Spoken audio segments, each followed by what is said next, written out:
Всем привет, с вами Ганзи. Это новая серия сюжета «Цепи судьбы». Спасибо Алексею Сергееву и Лаврентию за какую-никакую, но поддержку в виде доната. И здесь же хочу обратиться к вам, ребят. Пожалуйста, проявляйте актив. Я понимаю, что каждый раз я об этом говорю, и возможно это надоело. Но вы пишете не так много комментариев, как нужно. Нужно писать больше комментариев. Типа, не обязательно, чтобы один человек писал много комментариев. Просто вас посмотрело, допустим, прошлую серию 2000 человек. Почему вот 500 человек не могут написать комментарий? Напишите, не скупитесь, поставьте лайк, напишите комментарий, поделитесь с друзьями этим сюжетом. Этим в первую очередь вы сделаете лучше себе, потому что сюжет будет продвигаться и, естественно, мотивация делать его повышаться. Короче, везде есть свои плюсы. И плюс ко всему это бесплатно. Просто лишь нужно написать какой-то комментарий, просто нажать лайк. Все, никаких проблем. И да, те, кто не подписан на наш телеграм-канал, подписывайтесь. Ну и на канал тоже, конечно, подписывайтесь, потому что я посмотрел по статистике, 58% смотрят без подписки. Это жестко. Не надо так, ребят. Контента будет на канале хоть отбавляй, куча, поэтому стоит подписаться, стоит. Ну а это «Цепи судьбы», 30-я часть. Погнали.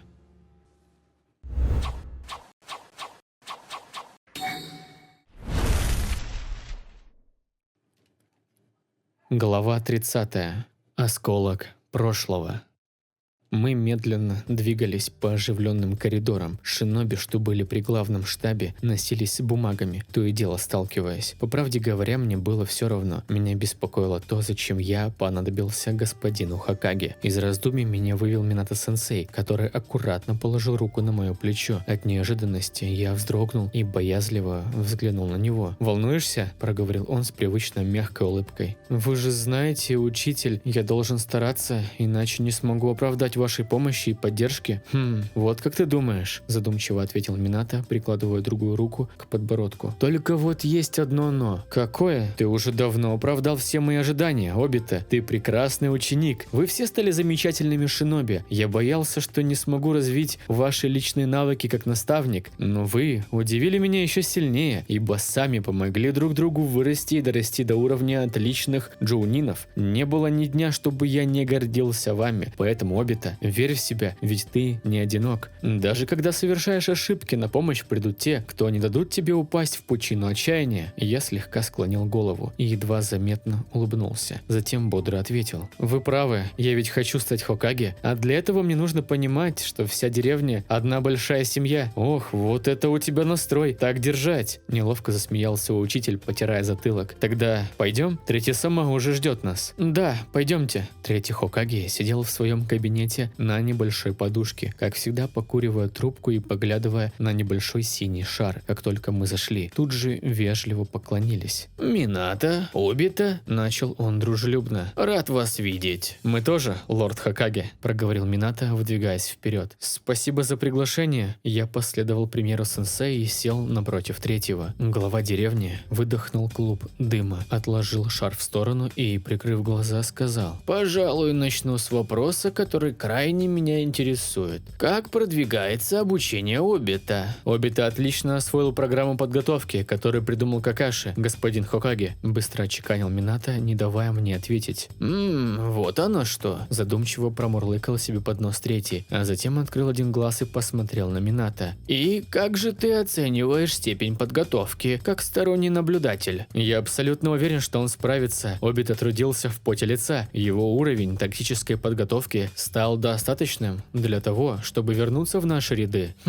«А ты, Обита?» – обратился ко мне глава деревни. «Как считаешь, готов ли к тому, чтобы вновь сражаться?»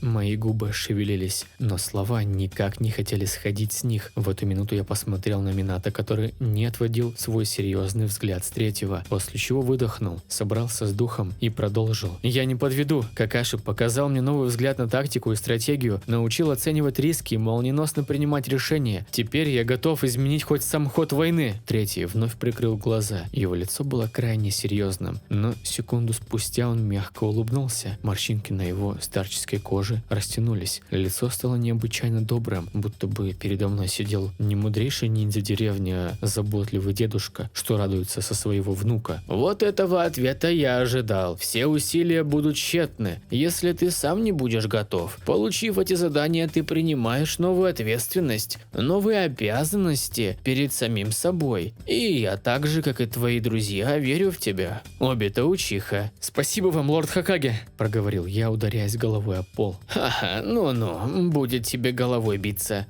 С сегодняшнего дня ты вновь можешь принимать участие в миссиях. Теперь нам предстоит много дел, чтобы победить наших противников. Мне нужны все ваши способности, ум и сила, чтобы противостоять угрозе. Есть, ответил я и Минато-сенсей. Ты можешь забрать свое снаряжение в арсенале, Обита. Распоряжение я уже дал. Спасибо вам, проговорил я, вставая и собираясь идти. Не спеши, все так же спокойно продолжал третий. У меня есть еще одна весть для вас обоих. Я вновь занял прежнее положение. Меня крайне удивило, что есть еще известие. Глянув на учителя, я понял, что он уже точно о чем-то догадывается. Его лицо стало еще серьезнее, что невероятно пугало. Я решил удовлетворить твое прошение на разведывательную миссию в окрестностях моста Канаби. Меня осенило. Из-за всех этих событий я чуть не забыл, о чем попросил сенсея. Деревня скрытой травы. Послушав мою просьбу и узнав, кому это требуется, не раздумывая, дала разрешение на проход по данной территории. Более того, сейчас нам удалось оттеснить врага, поэтому там относительно безопасно. Также там проводили разведку члены Анбу, так что риски минимальны. Благодарим вас, господин Хокаге, ответил Минато, слегка прикрыв глаза и облегченно вздыхая. Однако, проговорил третий, я должен понимать, с какой целью вы двое туда направляетесь. Не думаю, что Минато стал бы просить меня о пустяке. Я посмотрел на сенсея. Тот слегка занервничал, но тут же взял себя в руки, ведь я же сам попросил его не выдавать всей правды, чтобы никто лишний не прознал о том, что за ужас таится в том месте. Обита сказал, что почувствовал, будто бы в том месте может находиться оружие врага. Его мощь может оказаться достаточной, чтобы нанести нам удар с тыла. Думаю, не стоит пренебрегать его чутьем. Я сам много раз убеждался, что Обита будто бы предсказывает события. Его интуиция не раз нас спасала. Вот как. Видеть немного вперед всегда полезно. Не так ли, Обита? Спросил третий, прищуриваясь и смотря на меня. Черт, его взгляд пронизан проницательностью. Неужели этот старик что-то знает? Минато-сенсей сказал относительную правду, поэтому врать мне сейчас нельзя. Но я тоже не так прост. У меня всегда было тонкое чутье на подобные вещи. Наверное, поэтому на последней миссии удалось избежать потерь. Я надеюсь, что оно и сейчас меня не подвело. Я говорил как можно спокойнее и убедительнее. Третий продолжал прожигать меня взглядом, затем наконец выдал новый клуб дыма, откинулся назад и сказал: «Что же, отправляйтесь на рассвете. Если что-нибудь обнаружите, незамедлительно сообщите ближайшему патрулю. Координаты получит Минато. Если это действительно что-то опасное для наших солдат, то я не могу игнорировать подобное. Будьте осторожны и не лезьте в самое пекло». «Слушаемся, лорд Хокаге. Я прослежу за выполнением этой миссии», – с почтением поблагодарил Минато-сенсей. Я последовал его примеру. На душе стало намного проще, ведь теперь путь к Мадаре был открыт. Я долго шел к этой миссии и наконец-то поставлю точку в его существовании. Сенсей назначил встречу рано утром, чтобы мы успели вернуться в Каноху до заката. Взяв на складе свою катану и новый жилет, я отправился домой. Какаши уже куда-то пропал, поэтому у меня не было возможности пожелать ему удачи на предстоящей миссии. Весь оставшийся день я провел с бабушкой, делясь с ней историями о своей работе как джоунина. Я и забыл, как давно мы не сидели вот так вот просто, вдвоем. После принятия ванны в голову лезли все новые и новые мысли. Даже сон никак не наступал. Внутри моей груди что-то жгло адским пламенем. Я ужасно вспотел и ощущал сильную боль в левой половине тела. «Да что за черт!» прогудел я, вскочив из-под одеяла. Пот стал холодным, а дыхание мое участилось. Что же происходит? Неужели это страх? Нет, Тут нечто иное. Я чувствую, как поток воспоминаний вновь пытается захватить меня, иссушив полностью мой разум. Но я не поддамся. Собравшись силами сквозь сильную боль, я уселся на свой футон. Вдох-выдох. Если подумать, то мне необходима лишь концентрация, чтобы сосредоточиться на нужной информации. Я ни черта не понимаю, как это работает, но если я смог однажды ухватиться за этот ничтожный осколок прошлого, то и сейчас смогу. Сконцентрировав чакру, я заставил ее двигаться медленнее, равномерно концентрируясь в моей голове. Тело слегка онемело, боль не стихала, но среди сотен голосов, что мучили меня, я стал слышать отчетливый свой голос. «Я умер?» Сорвалось с моих уст, и я резко открыл глаза. Старик с седыми длинными волосами смотрел на меня своим безжизненным взглядом. Его глаз имел шаринган. Он тоже учиха? Где я? Между этой жизнью и следующей, молодой учиха. Эти глаза. Быть не может. Старик, ты учиха? Оторопел я. Возможно. Без интереса ответил старик. Погоди-ка, ты сказал, что я между этой жизнью и следующей? Где мы? Тут темно и ничего не видно. И кто ты такой, старик? Он почему-то молчал. Только не говори, что ты смерть.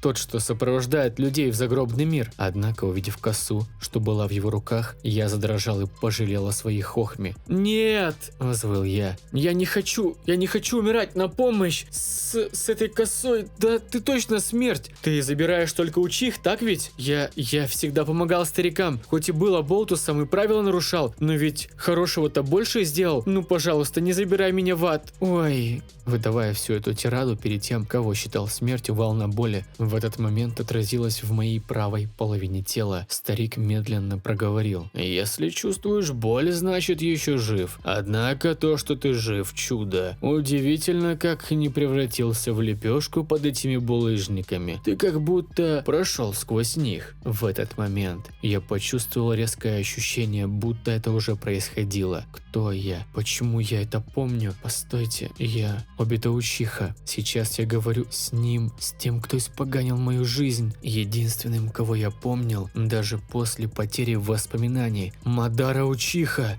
Я тут же отделился от своего тела, полностью возвращая приличный ход мысли. Теперь я вижу картину со стороны. Главное не терять этой нити. Как я понял, Мадара подобрал меня после того, как в той пещере меня едва не придавило камнями. Эти события были до того момента, как сущность лишила меня воспоминаний. Поэтому даже такой дуралей, как я, может сопоставить этот пазл. Мадара продолжал диалог с тем мной, объясняя ему то, как он обнаружил мое тело и подлатал как мог. Само собой, я наивно подумал, что Мадара сделал это из-за доброты душевной. «Значит, ты спас меня?» – проговорила та версия меня. «Спасибо. Рано меня благодарить. Я хочу, чтобы ты оплатил мне услугой». Мои кулаки сжались сильнее. Услуга. Чертов урод, ведь именно из-за тебя я тут. Даже с неполными воспоминаниями я точно понимаю, что ты заставил меня пройти через ад. И когда я все вспомню, мы с тобой точно поквитаемся. «Помогать старикам – это ведь в твоем духе?» – процедил тот. Другой я лишь удивленно задавал вопросы один за другим, желая вернуться домой. Внутри меня что-то болезненно щемило. Все его чувства и эмоции передавались одна за другой. Не верь ему, Обита. Хотя ты же меня не можешь слышать, так ведь? Взгляни на реальность. Не всегда все идет по плану. Чем дольше живешь, тем больше понимаешь, что в этой бесполезной реальности существует лишь боль, ненависть и страдания. Слушай внимательно. В этом мире везде, где есть свет, есть и тень. Пока в этом мире есть победители, будут и проигравшие, а эгоистичное желание мира всегда ведет к войне. Гнев настолько охватил мое нутро, что мне хотелось ударить этого лицемерного старика, но я не смог сделать и шага. Внутри все запульсировало, обстановка стала размытой. Черт, я теряю контроль над воспоминанием. Нужно собраться, держаться и принять это все. Выдохнув, я свернулся на земле, пытаясь концентрироваться и подавить шумы в голове. Новые потоки из различных воспоминаний прекратились. Голоса перестали кричать внутри моего сознания. Я встал и вновь взглянул на них. Глаза другого меня на секунду стали потухшими, и он как будто взглянул прямо на меня. Я увидел, как этот Обита вспоминает последние минуты перед тем, как его завалило камнями. Слезы Какаши, Рин, что не желала покидать его. сожаление, чувство несправедливости и грусти. Так я вернул первое воспоминание – смерть Обита Учихи. «Хватит!» – крикнул он, оживая. «Я не собираюсь сидеть здесь всю оставшуюся жизнь. Я должен...» Тот Обита согнулся от боли. «Уходи, если хочешь», – проговорил старик. «Вернее, если сможешь». Я осмотрел пещеру и вспомнил, что этот ублюдок завалил вход. Подойдя к стене, я потрогал ее и поразился, что ощутил прохладу и сырость. Наверное, это просто переданные через воспоминания ощущения. Тем временем тот Обита продолжал вести диалог. «Ты ниндзя-отступник?» «Я призрак Учиха», – отвечал ему старик, усаживаясь на свой трон. «Я Мадара Учиха». Только сейчас я обратил внимание на огромное древо с цветком на вершине. Мадара продолжил объяснение, с его уст сорвались слова. «Я бы умер, если бы не поглощал чакру и статуи Геда». Вот.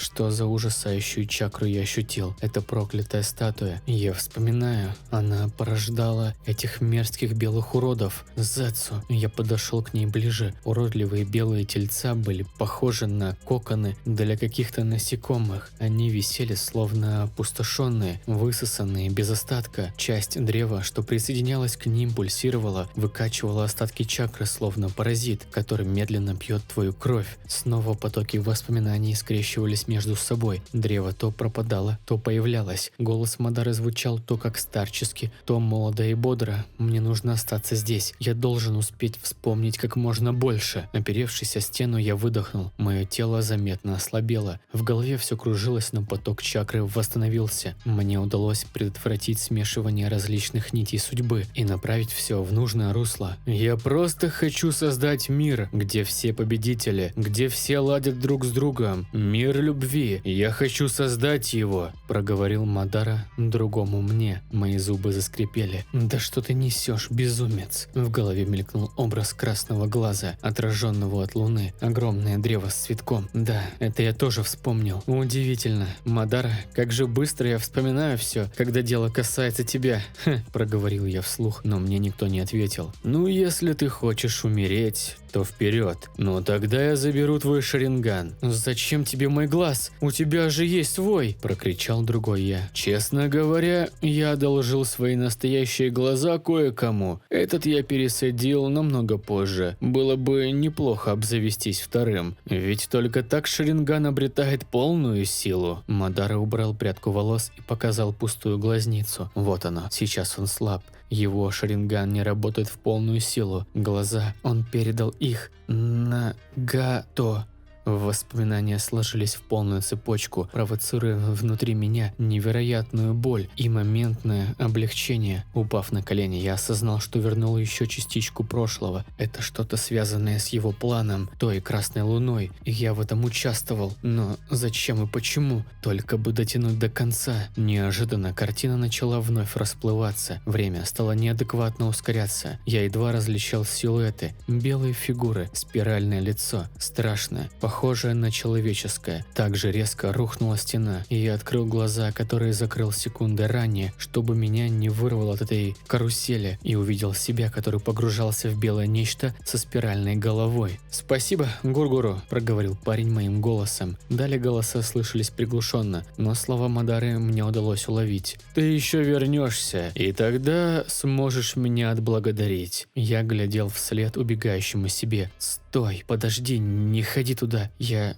чувствую беду, Обита». Образы начали сливаться. Я повернул голову в сторону сидящего на каменном троне Мадары. Его тут же проткнули массивной деревянной веткой. Через секунду его тело было как ни в чем не бывало целое, и чей-то голос клялся ему в верности. А еще через миг на этом троне сидел я. От такого потока информации я не выдержал и закричал, что есть мочи, падая на холодный каменный пол. Когда я открыл глаза, то ощутил резкую боль по всему телу. Легкие будто придавило чем-то тяжелым. Я приложил усилия и смог сделать вдох. Пот полил градом. Тело тряслось и не слушалось. Так я лежал несколько минут. Слабость, страх смерти. Вот что вертелось в моей голове. Я пытался понять, где нахожусь. Эти минуты казались форменным безумием. Когда я смог смог прийти в себя, то понял, что нахожусь дома. С тех пор, как я последний раз смотрел на часы, прошел час. Потихоньку вернул себе контроль над мышцами, которые пребывали в жутком спазме. Чувствительность вернулась сначала в пальцы, а затем в остальные части тела. Я дополз до конца, оперся о стул и смог на него усесться. В голове вертелась одна мысль, которую я повторял словно мантру. Так, не потерять эти воспоминания. Я должен их записать. Я помню. Взяв кисть, я стал быстро писать на бумаге все то, что мне удалось вырвать из потока воспоминаний. Я старался не описывать промежуточные видения, лишь то, что четко закрепилось в целостной картине. Покончив с этим, медленно, словно оживший труп, я поплелся к футону и рухнул на него, моментально отключаясь. Продолжение следует.